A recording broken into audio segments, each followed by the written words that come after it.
5, 4, 3, Oh, we have to 2, go now? 1. Nope. He's just doing the Gotta do it again. air with the tongue. You gotta be able to, I gotta be able to grab it. So, Yeah, just keep going, whatever. Don't break it though. No, I'm trying not to. There we go.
And we're here with Oscar Lopez. Oscar, thank you so much for making time for us today. Well, it is my pleasure, Mike, and it's great to be here. It's great to be alive. Right? Yeah, every day above ground, eh? Well, that's what they say. Yeah, well, we have to be grateful, right? Exactly. Like life, we don't know what's around the corner. Exactly. Every day, every second, we're here, we're cooking. So talk to me about Chile, Santiago. I mean, a city of 6 million people. That's a massive. That's where you came from. So Santiago, yeah. Yeah, Santiago. Well, it's growing up every year, right? It's a big city. It's a beautiful city. Although I must confess, I had not been in there since 1979. Since you immigrated. Since I immigrated to Canada, October 14, 1979. That's a long time. So things change a lot. But I don't think what doesn't change really is the culture, right? It's the people, the Right. authenticity, the great community. Although we're having a lot of problems lately, as you may know, but the people in general are fantastic, and I'm very proud of my culture, because otherwise I would not be doing what I'm doing right now. Yeah. And it is playing music and having a great time. How can I change my color? How can I change my accent? I can't. No. It's part of me, right? You are who you are. You betcha. And that's required for everybody, no matter what, where we come from. We are who we are. So you started out musically, playing, what was it, the violin or Yes, something? yes, yes. Yeah, It's a and you long- used to practice in the washroom? Well, it's a long story, right? My father used to take me to the Pentecostal church back in Santiago. And it was a little man playing the fiddle on there. And I don't know where that came from, but I said, someday I will be playing that instrument. Anyway, he bought it for me, to make a long story short, brought it home, and I started playing without asking for lessons or anything. And what I did in the washroom was playing the guitar. And my father used to get really pissed off at me. Ugh! I need to Because watch nobody it. can go in there, right? Well, that's one thing. The other good thing is just the acoustic is so great.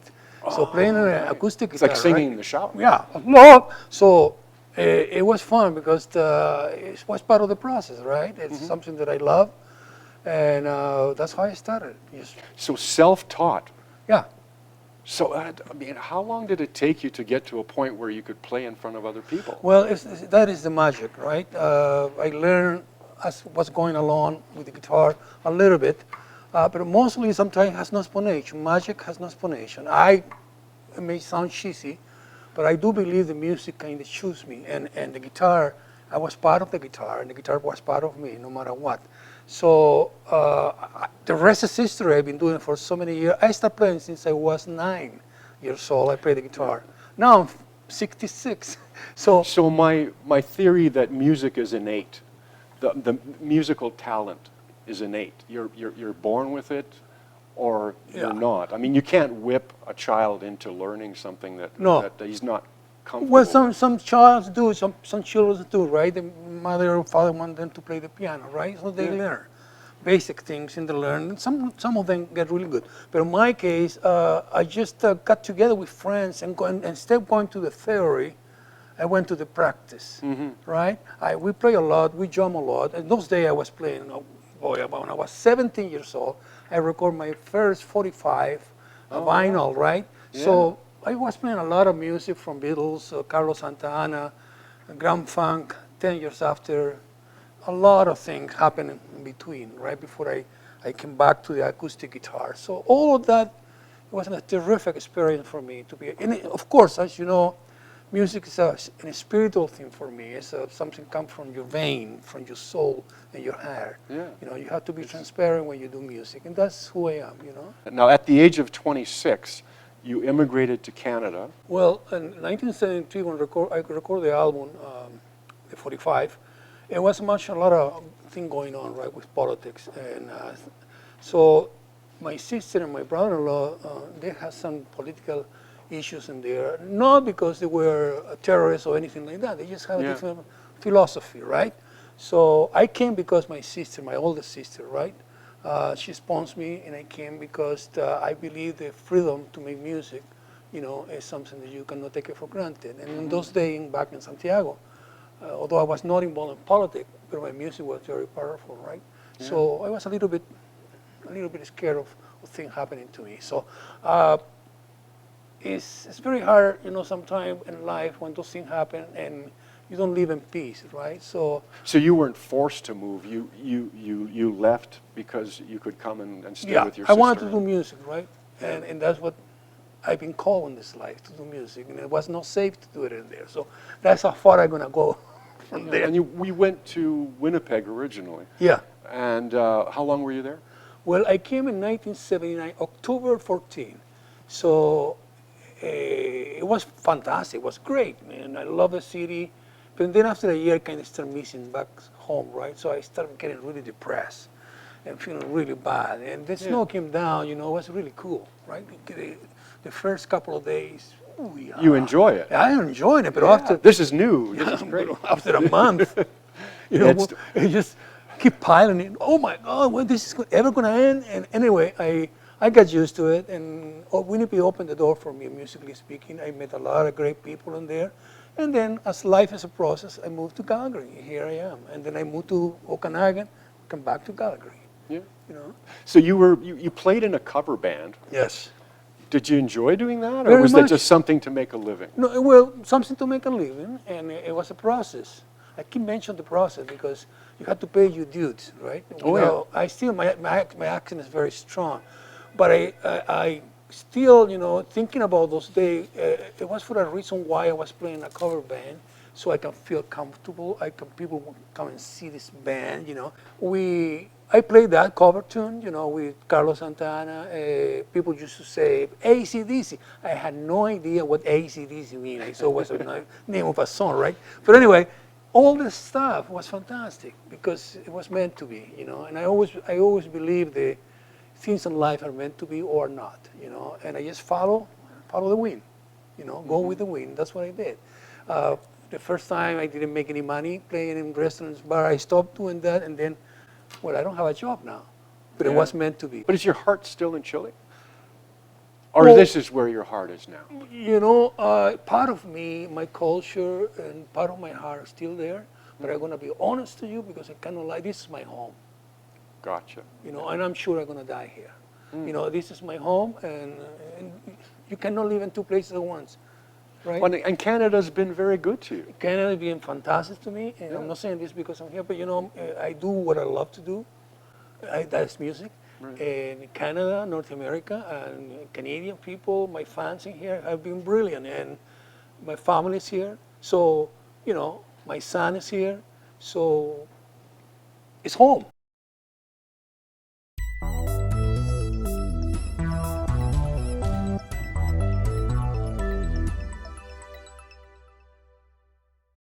Believe me, I've done so many crazy things in my life, drugs and alcohol, things that I'm not sorry, you know, things that I don't have any regrets.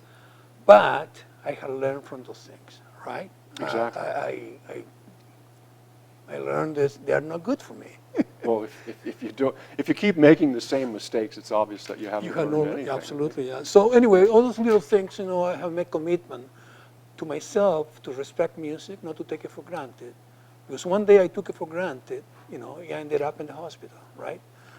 For emotional things. That's one of the things that I wanted to bring up. You know, your music is just so life-affirming. It's just so spontaneous. It's just so beautiful. It's so passionate. And then you had this experience where you couldn't even get on stage for 3 years or because of depression. Talk to me about depression. Well, you know, it's not that I'm a doctor or I know a lot about it. It's just I know what happens to me, right? Yeah. Anyway, I got in, my problem was a very emotional depression, right?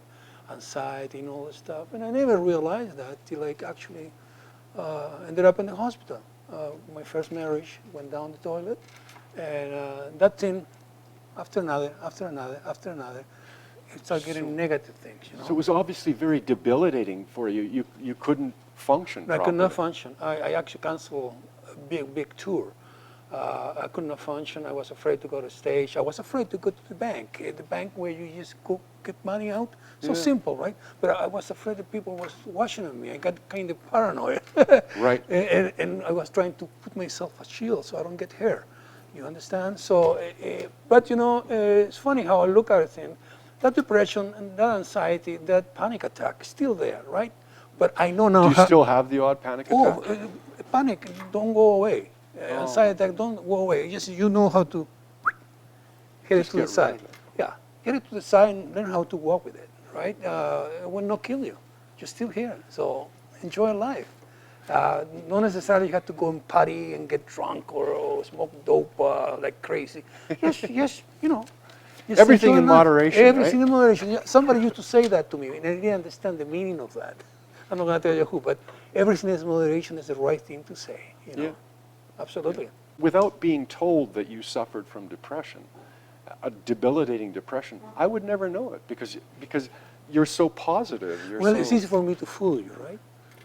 Oh, okay. Like Robin Williams did. Yeah. So there's still at times when you're... Oh, of course. I mean, if I say, oh, no, I found a solution for it. No. I'm still getting my crying sometimes, my ups and downs, because life is like that. But I don't get to the point that I say, well, I'm going to shoot myself now, or I'm going to go and kill myself. That, I don't know. What I'm doing is living one day at a time. Right now is who I am. I'm happy. Yesterday was who I was, happy. So every day, when I go at night to sleep, I ask the universe, or I ask the guy up there, the gentleman up there, you know, that I believe myself, and I say, you know, thank you for one more day. When I wake up the next day, I'm in your hands. When I wake up the next day, I say, well, one more day, thank you. And that's how I live, you know, one day at a time. I have my ambitions. I'm not perfect. I screwed up sometimes. Yeah, but we all do. You know, we all do. So when you accept that we're just human beings, you know, and because of that, what it had done to me personally is to be more compassionate with people. With others, right. We share that because, you know, after all, we're born to die, right? It's what we do in between. It's the big circle. It has to be a circle. I mean, you can blah, blah, blah, blah, blah, all you want. But it's what we do in this life is what matters, right? Yeah. Without being such a good Samaritan, is be transparent and be from your heart and soul. And that's the way to be. No plastic, no BS. Just straightforward. Just wear your heart on your sleeve and let everybody see what's going on. I don't know. It's no other way for me to be. Yeah. Be How does I say in English? I fly with something with my pants. By the seat of your pants. I fly always by do the that. seat of my pants, yeah. I always do that, even when I play. When was the last time you cried? I cry all the time. Like real cry. Real men cry, right? I cry all the time. Yeah. Well, you know, cry is part of being strong. Mm-hmm. Crying is part of you, like being in touch with yourself. Exactly. Who say to you, well, the old generation of fathers say, man, don't cry. That is nonsense. I mean, we cry because we have feelings, and crying is part of the feelings. Being sad is part of a natural thing to be. Being sad is a natural thing to be. Being happy is a natural thing to be. You know, being confused is a natural thing to be in life. It's not. Life is not like our brain is so small, right? And function in a very small way. It's not like you know oh, cry is no good. They're gonna destroy you. No, no, no. It's good. You know, It's therapeutic. very much. One time when I was very in a bad shape, and I called my friend in Vancouver, Mr. Vince Dietrich from the Spirit of the West, the drummer. Okay. So I called him because I was drunk, and I called him. I said, Vince, man, I cannot handle this anymore. What is it, brother? I'm just tired of this and keep, crying. I cry all the time. He says to me, you know what, brother? Can I give you an advice? Of course, you're my brother, and I love you, man. Well, cry till you get sick and tired of crying. That's what he told me. And I realized what he was saying. Well, cry till you get sick and tired of crying. There's no more. And then it's no more. And then you go, okay, now what? Now it's time to smile. Now it's time to laugh, right? And that's what life is about. Nothing comes easy.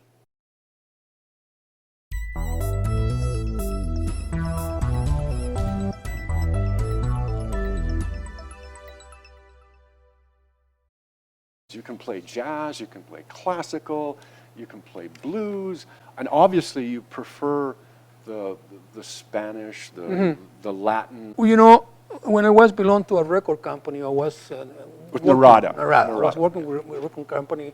They obviously put the music in place of the people because it's little boxes here and there. The people will find my music, right? For example, and world beat music and jazz music. I don't believe They have to label it. Yeah, they have to label it. I don't play jazz, definitely not. I don't play flamenco, But because I'm totally disorganized when it comes to structure of songs, I became with my own signature. There you go, yeah. You see what I'm and saying? I noticed that, Yeah. and listening to your music, I mean, you have what, like 12 albums? Just that and playing with other musicians, great musicians, great guitarists can actually teach me a lot without wanting to learn. Did you listen to Carlos Montoya? Carlos Montoya, no, I know his music. Andres Segovia, I know their music. Segovia is Masters, very- yeah. the instrument. But there's one gentleman who actually, I'm not going to say he's my idol, but I can tell you that I have a tremendous respect for him. And he's in heaven now, but his name is Paco de Lucia. The reason why I like him because he was not afraid to cross that line, right, to the improvisation, kind of jazzy, kind of. He didn't whatever. stay in one No, genre. No, He- not he in a displayed. cocoon, right? He came out of the cocoon, and many others too, like Otman Lever, Rick Emmett, Pablo, people who got cross. You did that record. Yes. With the three of you. Yes. How did you meet and how did it come about? To make a long story, because all the stories are very long. But I got a message from Pablo. He is the guilty party in this. And in those days was MySpace, right? And he sent these messages to me and said, I'm thinking to do this. Will you be interested in being part of this? It will be an honor for me to have you, and blah, blah, blah, blah, blah. I said, right away, I said, sure, let's do it. And I went, and we both kind of went, well, we need a third element, right? Yeah. Who that will be? Jose Feliciano? Nah. So anyway, we got in contact with our agent. We had the same agent at the time. Okay. And our agent said, I know this guy who's a brilliant guitar player. Anyway, he connected with Rick. We got together in Mississauga. We got together in Pablo's place with his mother and Greek family. Right. And we started playing music, and all developed from there, right? We just had the chemistry. And it of clicked. playing. Obviously, it clicked It didn't because- click in the beginning because I usually, what they call me the wild card, right? And I tell you what, here, I have this tiger, right? Oh, yeah.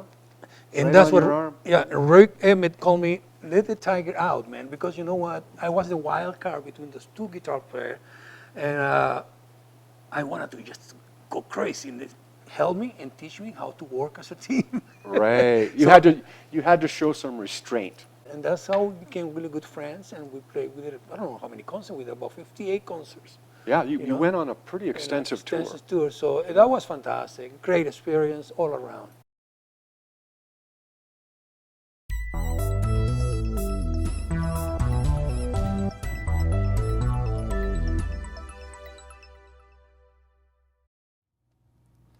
Okay. Playa.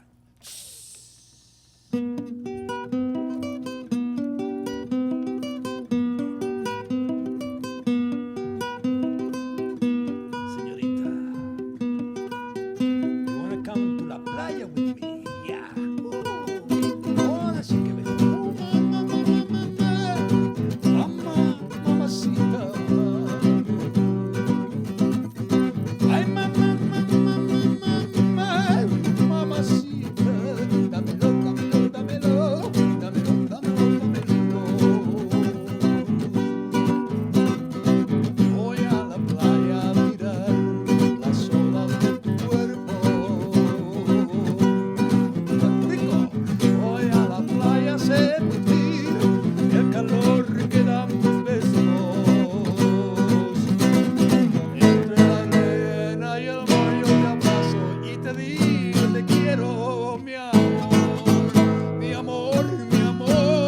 mi amor, ardiente ilusión. En las mañanas despierto antes de caricia. Ay, qué rico, mamá. Con tu bikini chiquito me tomas la mano. Me pasea por las costas, la soñada y aferrados, y me lleva donde yo te conocí. Mi amor, mi amor, mi amor, ardiente ilusión. Playa, playa, playa, playa, playa de mi amor. Playa, playa, playa, playa, playa de mi amor.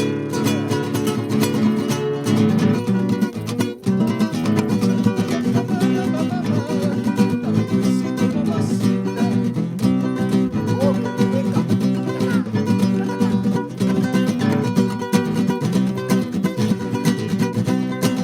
Voy a la playa a mirar las olas del cuerpo. Voy a la playa a sentir el calor que dan tus besos. Entre la arena y el mar yo te abrazo, te digo te quiero, mi amor, mi amor, mi amor, mi amor, ardiente ilusión. Everybody sing with me now. Playa, playa, playa, come on guys. Playa, playa, de mi amor, give it to me. Playa, playa, playa, playa, playa, one more time, don't be shy. Playa, playa, playa, playa, playa de mi amor. Playa, playa, playa, playa, playa de mi yeah, baby.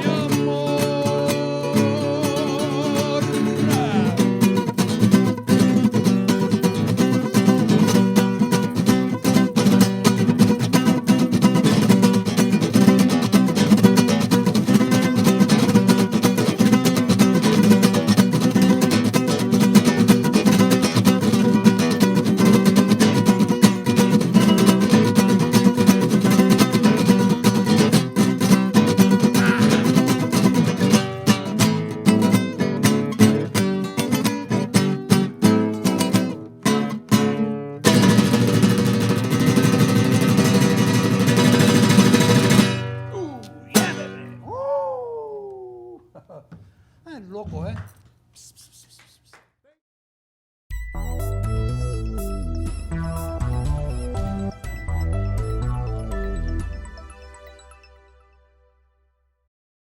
Well, you know, John was a very humble man, very unique, great actor, by the way. Oh, yeah.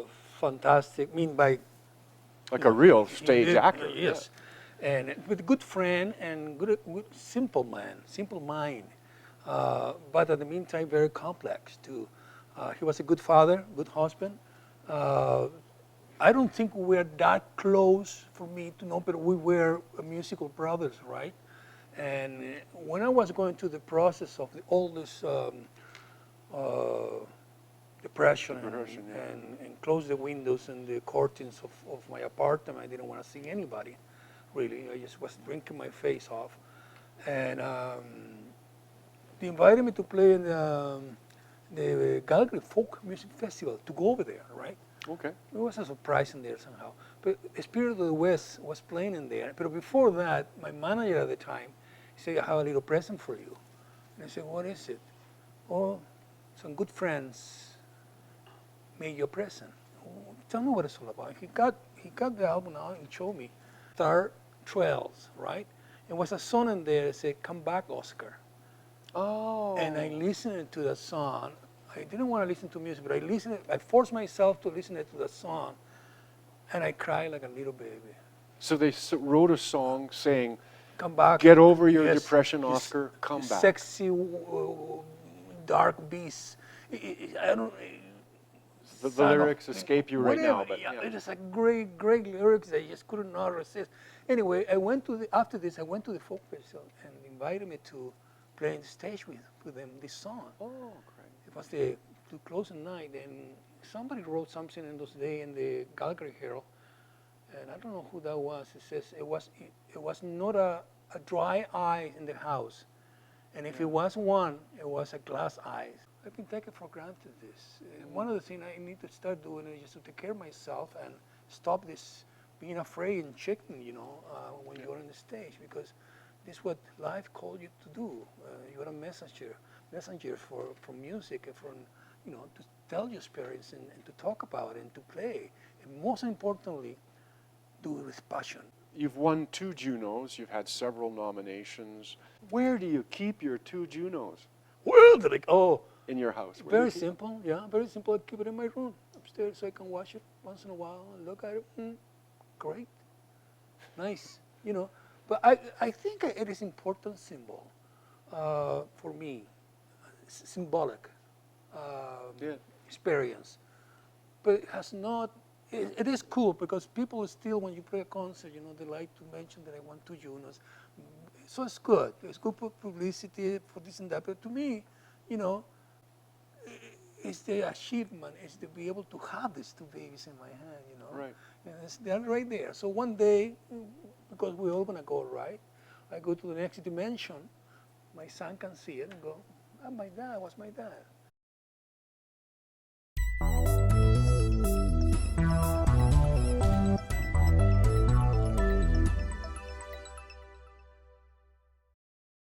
The magic will go with me probably to the next dimension. It's very hard to explain what did I know. I think because I'm not good in mathematics. I'm not good in, although I'm not that bad, but I'm not good in doing other things except music. Music, I made a conscious commitment to it, conscious decision, not because money, but because I could not live without it. The rest came by itself. All the gig and concert came by itself. I just wanted only one thing. I wanted to be original. I wanted to do my own music. Exactly. I wanted to do my own thing. I didn't want to open it for anybody. I have a tremendous pride on me, in a good way. When they offered me to open for a tour of Sandoval and the Jack Singer Concert Hall, I told to the manager at the time, they called me. He said, would you like to open for a tour of Sandoval? I said, with all my respect to you, my brother, I don't open for no one. And he was very shocked by that because when I passed this opportunity, yes, I did. Anyway, eventually he became my manager. He says to me, you know what? I like you. I think you have what it takes. And anyway, he gave me a night, and then was packed. He gave me one night in the Jack Singer Concert Hall, and it was packed. And then I did another show, and another show, and another show, and I went, This is my life. this is my life. Oh, And yeah. people, in those days when I was a star. And Well, you're still a star, No, I'm a Oscar, simple come on. man. You're simple still a man. star. No. I think life is teaching me one more lesson. Which is? That's to keep my feet in the ground. Ah. Don't go away yet. Stay here. It's like you're here. Yeah. Not here. You're here. I was here and then here and then oh no, you're not ready yet. I don't know what's gonna happen. I'm just enjoying once again every Flying by the single seat day. of your pants. Yeah. Correct. I am a star. Maybe I'm a small fish, but I am at home, and people here support me, fans all their life.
Smoking. Smoking.